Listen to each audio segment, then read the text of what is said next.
ಅವರಿಗೆ ನಾವು ಎಷ್ಟೇ ಏನೇ ಪರಿಹಾರ ಕೋಟಿ ಕೊಟ್ಟರು ಅವ್ರನ್ನ ಮತ್ತೆ ಆ ಜೀವನ ನಾವು ವಾಪಸ್ ನಾವು ಜನಪ್ರತಿನಿಧಿಗಳಾಗಿ ಅರ್ಥದಲ್ಲಿ ಆನೆ ದಾಳಿ ತಡೆಗಟ್ಟಲಿಕ್ಕೆ ಮಾಡುವಂಥ ಕೆಲಸವನ್ನು ನಾವು ಪ್ರಾಮಾಣಿಕವಾಗಿ ಮಾಡಬೇಕಾಗ್ತದೆ. ಮತ್ತು ಕೇಂದ್ರ ಸರ್ಕಾರದಲ್ಲಾಗಿರ್ಬೋದು, ರಾಜ್ಯ ಸರ್ಕಾರದಾಗಿರ್ಬೋದು, ನಾವಂತೂ ನಿರಂತರ ಹೋರಾಟ ಮಾಡ್ತಾ ಇದ್ದೀನಿ. ಆನೆ ದಾಳಿ ವಿಷಯದಲ್ಲಿ ಕೇಂದ್ರದ ಸರ್ಕಾರದಲ್ಲಿ 2 ಬಾರಿ ನಾನು ಸಂಸತ್ನಲ್ಲಿ ಮಾತಾಡಿದ್ದೀನಿ. ಸಚಿವರುಗಳು ಸಹ ಸಕಾರಾತ್ಮಕವಾಗಿ ಸ್ಪಂದಿಸಿದ್ದಾರೆ.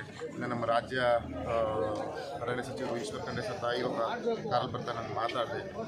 ಅವರು ಸಹ ಇದಕ್ಕೊಂದು ರೂಪುರೇಷೆ ರೆಡಿ ಮಾಡಿದ್ದೀವಿ, ಅಸ್ಸಾಂ ಮಾದರಿಯಲ್ಲಿ ಮಾಡಿದ್ವಿ ಅಂತ ಹೇಳ್ತಿದ್ದಾರೆ.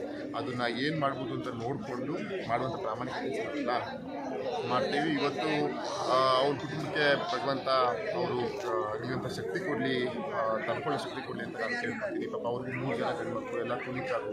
ಅವ್ರಿಗೂ ಸ್ವಂತ ಜಮೀನು ಸಹ ಏನೋ ಒಂದು 1/2 ಎಕರೆ ಜಮೀನು ಇದೆ ಅಂತ ಹೇಳ್ತಾರೆ. ಅದು ಬಿಟ್ಟರೆ ಅವ್ರಿಗೆ ಸ್ವಂತ ಜಮೀನು ಯಾವುದೂ ಇಲ್ಲ.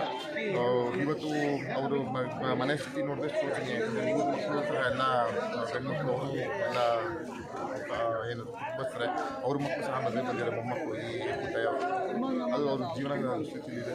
ಹಾಗಾಗಿ ಇವತ್ತು ಸರ್ಕಾರದ ಹಂತದ ಪರಿಹಾರವನ್ನು ನಾವು ಮತ್ತು ನಮ್ಮ ಮಾನ್ಯ ಸ್ಥಳೀಯ ಶಾಸಕರು ಮತ್ತು ನಮ್ಮ ಸ್ಥಳೀಯ ಮಾಜಿ ಶಾಸಕರು ಪರಿಹಾರವನ್ನು ಸರ್ಕಾರದಿಂದ ಏನು ಕೊಡಬೇಕಾಗುತ್ತೆ 15 ಲಕ್ಷ ನಾನು ಸಹ ವೈಯಕ್ತಿಕವಾಗಿ ನಾವು ಏನು ಮಾಡಬೇಕಲ್ಲ ನಾನು ಸಹ ಎಷ್ಟೇ ಏನೇ ಸಹಾಯ ಮಾಡಿದ್ರು ಆ ಮನುಷ್ಯನ ಮತ್ತೆ ತಂದು ಕೊಡೋಕ್ಕಾಗಲ್ಲ. ಇದಕ್ಕೊಂದು ತಾತ್ವಿಕ ಅಂತ್ಯವನ್ನು ಕೇಂದ್ರ ಮತ್ತು ರಾಜ್ಯ ಸರ್ಕಾರ ಒಗ್ಗೂಡಿ, ಈಗ ನಾವು ಕೇಂದ್ರದ ಮೇಲೆ ಹೇಳೋದಲ್ಲ, ಕೇಂದ್ರದವ್ರು ನಮ್ಮ ಮೇಲೆ ಹೇಳೋದಲ್ಲ, ಒಗ್ಗೂಡಿ ಒಂದು ಮಾನವೀಯ ದೃಷ್ಟಿಯಿಂದ ಮಾಡುವಂಥ ಕೆಲಸ ಮಾಡಬೇಕು. ಅದರಲ್ಲಿ ನನ್ನ ಪಾತ್ರ ಏನಿದೆ ಅದನ್ನ ಮಾಡುವಂಥ ಕೆಲಸ